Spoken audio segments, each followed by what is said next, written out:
What up, guys? The Bench Buddies are back with the MLB Power Rankings Week 24, and with only 2 weeks left to play, we're only going to have a few more power rankings here. I will be doing a postseason power ranking, so make sure you're tuned in after the season to see who will be ranked where out of the 12 teams this year. But in this video, we're ranking all 30. A few teams eliminated, a few have clinched as well, so see where those teams rank. But before we get into it, hit that subscribe button. Giveaway at 200 subscribers. Autographed item, make sure you're subscribed to be entered into that. But let's get to it here. We got the Nats.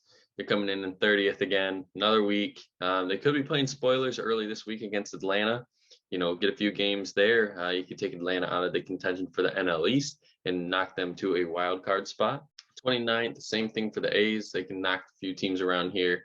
Not much going on for these bottom, few teams here.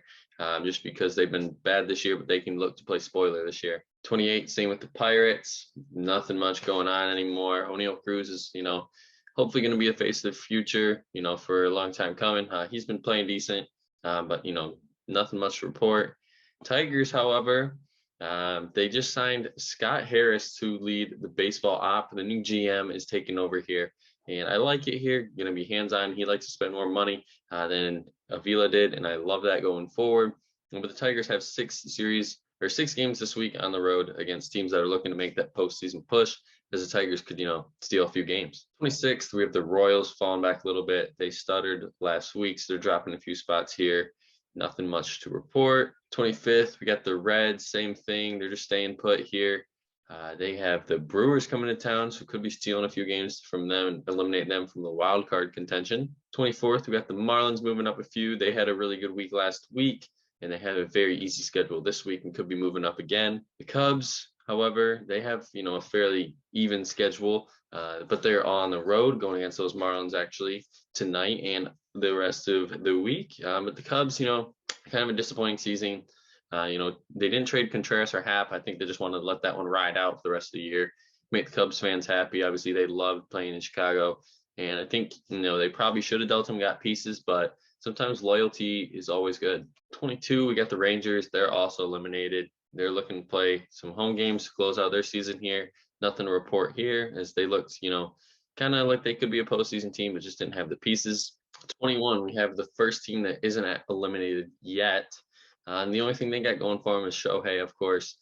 Obviously, he is probably coming in second place in MVP voting this year due to Aaron Judge just absolutely taking over in the AL. But at least, if you're an Angels fan, you can watch Ohtani for the rest of this year. 20th, you got the Rockies moving up. They're a great hitting team, terrible pitching team, and they have 7 division games this week, looking to steal some from San Diego and could possibly knock them out of the wild card. 19th, you got the Diamondbacks. They've been struggling recently.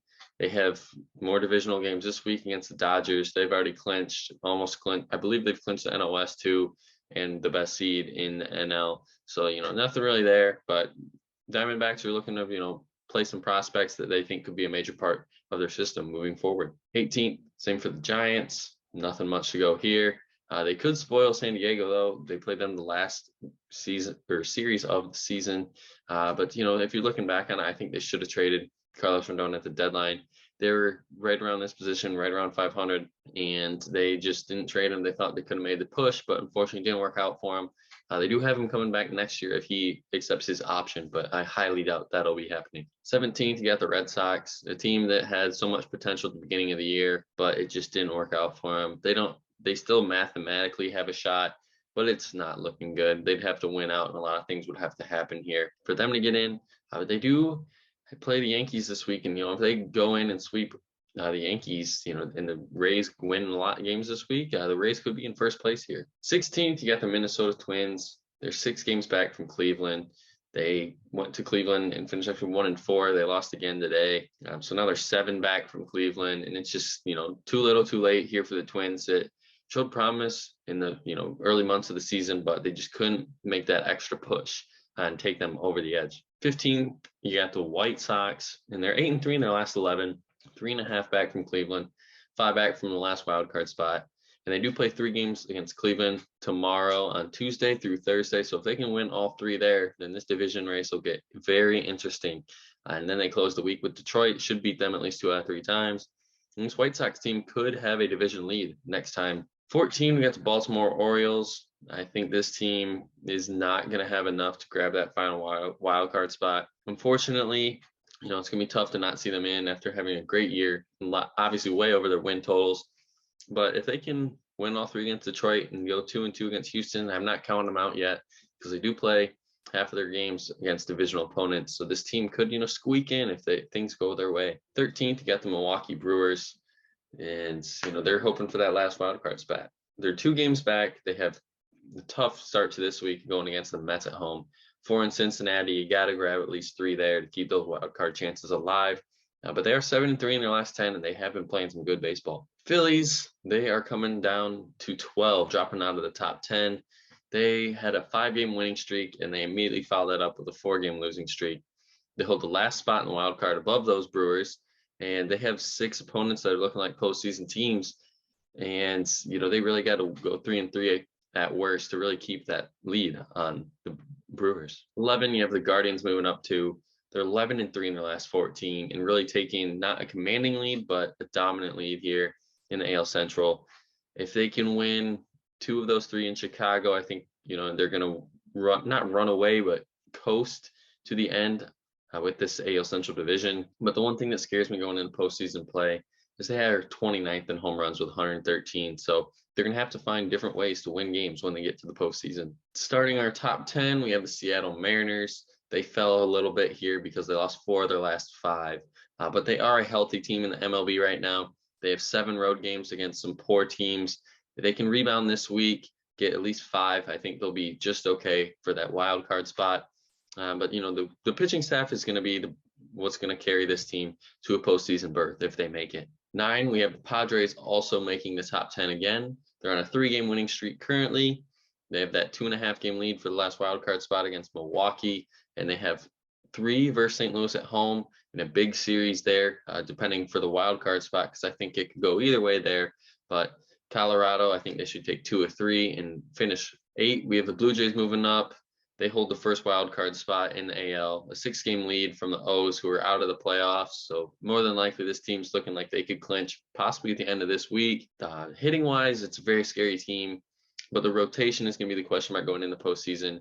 Can Berrios pitch well, because he's been very inconsistent this year as the number 2, and that series in Tampa Bay could mean a lot for the division race and wild card as well. And those Tampa Bay Rays have 7 tough games this week, 1 against the AL best Houston Astros and 4 against those Toronto Blue Jays, but they are all at home, and I think that's going to be big. I don't know if the Trop is going to be popping off because no one goes to the games, but the big question mark for the Rays is the bats. Can they get through the postseason, make another magical run, and have some players pull some rabbits out of their hats and really play well in the postseason? 6, the Cardinals are falling a spot here. This is just nothing on them. It just unfortunately went their way. But the big story here, obviously, is Pujols. Can he get to 700? He's only 2 away. I think he does it. It might be in the postseason he does it, or it could be the last game of the season. Who knows? But I'm really hoping Pujols can do it. But this team has 6 games on the road this week. San Diego, Dodgers, teams you're more than likely going to see in the postseason. So maybe a little postseason preview here. I think it probably will be, with the Cardinals more than likely going to win their division. They will be the 3rd division winner, so they will be playing on the wild card weekend, possibly against those Padres. 5, we have the Yankees moving up. The 16-13 in the last 29 can be a little misleading, but they're starting to heat up again. Judge is going off. He's hit 59 home runs right now, 2 away from the record for the AL record. I think he'll break it. He's been hitting them in, a little on pace. He's on pace to, at least, but he's been hitting them at a good rate, back-to-back games. He had 2 home run games, I believe. Harrison Bader's coming back tomorrow on Tuesday, or maybe even today if you're seeing it today. Luis Severino, he's making his debut on Wednesday. So the Yankees are getting some key pieces back just at the right time as they go into the postseason. 4, we have the New York Mets, currently on a 4-game winning streak. They hold that 1-game lead on Atlanta in the NL East, but they do play them one more time, I believe, next week. So that's going to, I think, determine what's going to happen in this division. But they do have a trap series against Milwaukee this week. They could go in there, lose 2, and Atlanta could be in first place. 3, we have those Braves. They're 27-9 in their last 36. They're only 1 game back from the Mets. and they made up a lot of ground. If you look back and go through those 36 games, I think it was like 6 or 7 games they were down, and they really made up for it. And the Mets have been playing good baseball as well. But on a negative note, Ozzie Albies, could he be done for the year? Second game back, he came back, fractured a finger, and that is not looking good. But they've lived without him this year. Last year it was out Acuna, and now it looks like it's going to be Albies that they're going to be missing for the postseason. But they have 7 games this week, 3 against Washington, and I think they'll get 2 there at least. And then I think they'll go into Philly as well and win 3. And I think they'll be out of this week with the division lead. 2, we have the Houston Astros. They're probably going to clinch 100 wins this week. They are in the playoffs. They already clinched that berth as well. They're 7-1 in their last 8, and this team is on fire. Framar Valdez has set an MLB record with 25 quality starts, and he could even top his own record later this week or next week, 26, 27, possibly 28, just depending on how well he pitches. But they do have 7 tough games, 3 in Tampa and 4 at Baltimore. And these are more than likely going to be some postseason teams are just missing out. And we're going to see, what this Astros team is made of, how dominant they can be. But at 1, we have the Los Angeles Dodgers, of course, staying put. And they are over 100 wins. They're at 101. They've already clinched their playoff berth. 12-3 in their last 15. Number 1 in almost every stat except batting average. Come on, the Dodgers are clearly the best team in baseball. Not even close.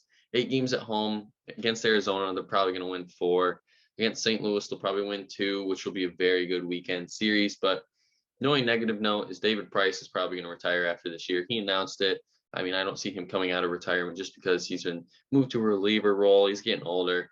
But the Dodgers, if you're a Dodgers fan right now, you got to be fairly confident about this team heading into the postseason. But that's going to be it for the video today. Make sure you guys hit that subscribe button yet again to be entered into our giveaway. But until the next time, the Bench Buddies are out.